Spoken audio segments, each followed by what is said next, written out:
Dragi bratje in sestre, zadnjič, ko sem bil doma, sem se zbrala, da sem malo večja družina in tudi moje bratje in sestre imajo tudi že otroke in sem gledala eno izmed svojih nečaki, ki je stara, koliko nekaj, tam okoli 20 leti. Ok, to je nekaj. Brzdam se za številke. Skratka, in se v bistvu igrala s puzzli. In je tiste puzzle skupaj sestavljeno in čez nekaj cajta je dejansko ratalo vse spraviti pač v bistvu spraviti vse sedeti res skupaj. In koliko je bila vesela. In pa zraven druge nečaki je ni najbolj uspevala in je bila zafrustrirana. Je bila tako na koncu jezna, žalostna, ker ni čisto uspela. Predvsem mislim, na enak način lahko v bistvu današnji evangelij. Mi smo izredno veseli takrat, ko naše delo, naš napor obradi svoj sad. In dostikrat smo jezni in zafrustrirani, ker pač takrat, ko se nič ne zgodi, ker pač delamo in se ti, da gre naše delo v nič. Danes pa Jezus govori v bistvu o odnosu Boga do sadov našega dela.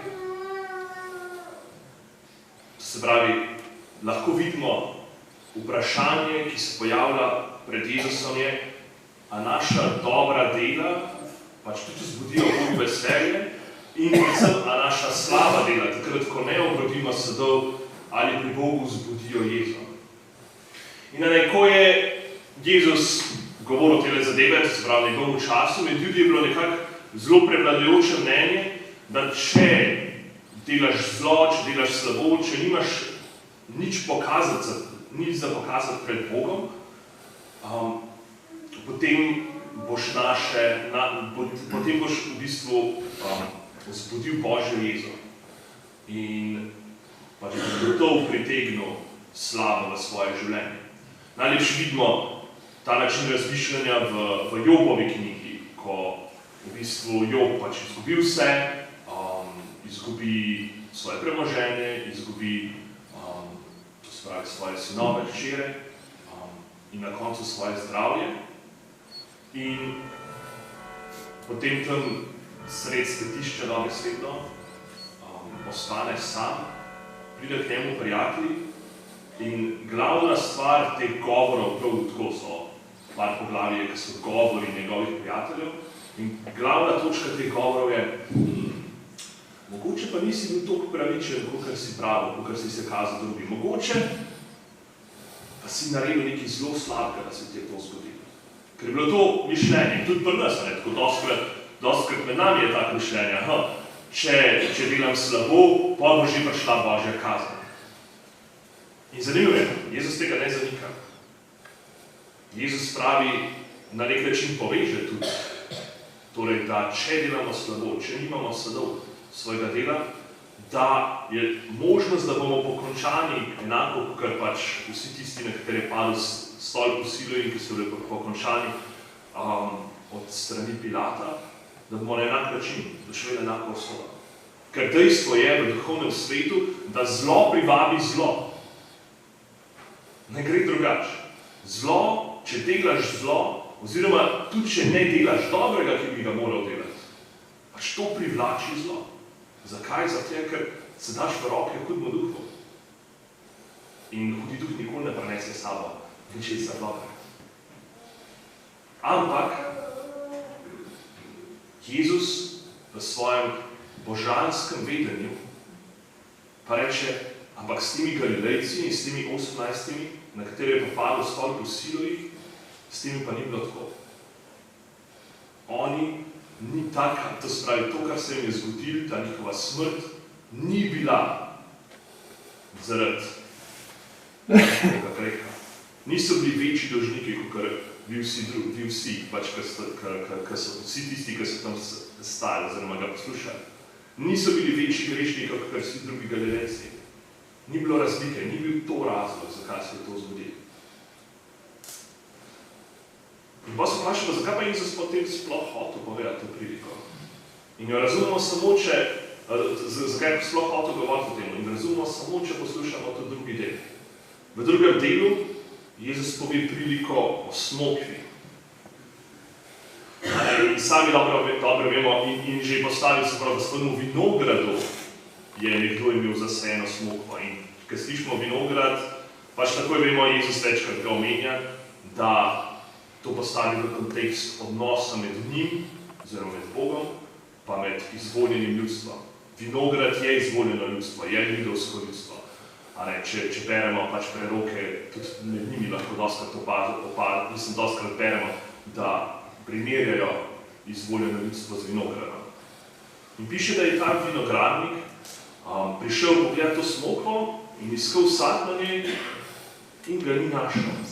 Že 3 leta hod in jo je kot kar je posadil, pa je ni našel. In zanimivo je, nikjer v evangeljih ne najdemo, koliko časa je Jezus v resnici učil, koliko časa je bilo njegovo javno delovanje. Če gremo gledati Janezov evangelij, ki je najbolj kronološko v bistvu zastavljen, bi lahko prišli nekako med 3 leta in 3 leta in pol. In tukaj je v bistvu v evangelijih edini tak namig, da je Jezus v bistvu 3 leta že. Gled, 3 leta je že, kar hodim iskat sad na tej smokvi, pa ga ne najdem. V bistvu označuje njegovo javno delovanje. Že 3 leta hodim v to izvoljeno ljudstvo. In ne najde sadu. Spravi, vidimo tudi enega izmed namenov, zakaj je Jezus prišel, zato da najde sad. In mu pravijo v bistvu, to se pravi, reče vinogradniku, posekaj, če mu izčrpava zemlje. Reče, ne, sej bo obrodila sad, če pa ne, polje boš ga posekal. In vidimo, kakšen sad bi moglo ljudstvo obroditi, zato da pač bi doseglo svoj namen. Gotovo ne takšnega, kot so na koncu rodili, ko so Jezus ubili. Mogli bi obroditi vse sadove Svetega Duha, o katerih lahko beremo v Svetem pismu. Mogli bi obroditi sad ljubezni, mogli bi obroditi pač sad dobrote. Vse to, kar je Jezus prinesel med njih, pa očitno ni nič obrodil v njihovih življenjih.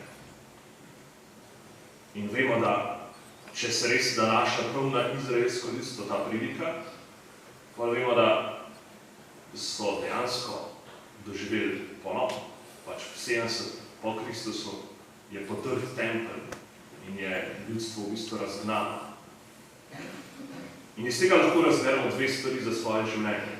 Prva je, namen tvojega življenja je in Bog pričakuje od tebe, da obrodiš sad. Dostkrat smo se v našem dojemanju Boga kot samo nekoga, ki je ljubezen, mislimo, da Bog ničesar ne pričakuje od nas. Pa ni res.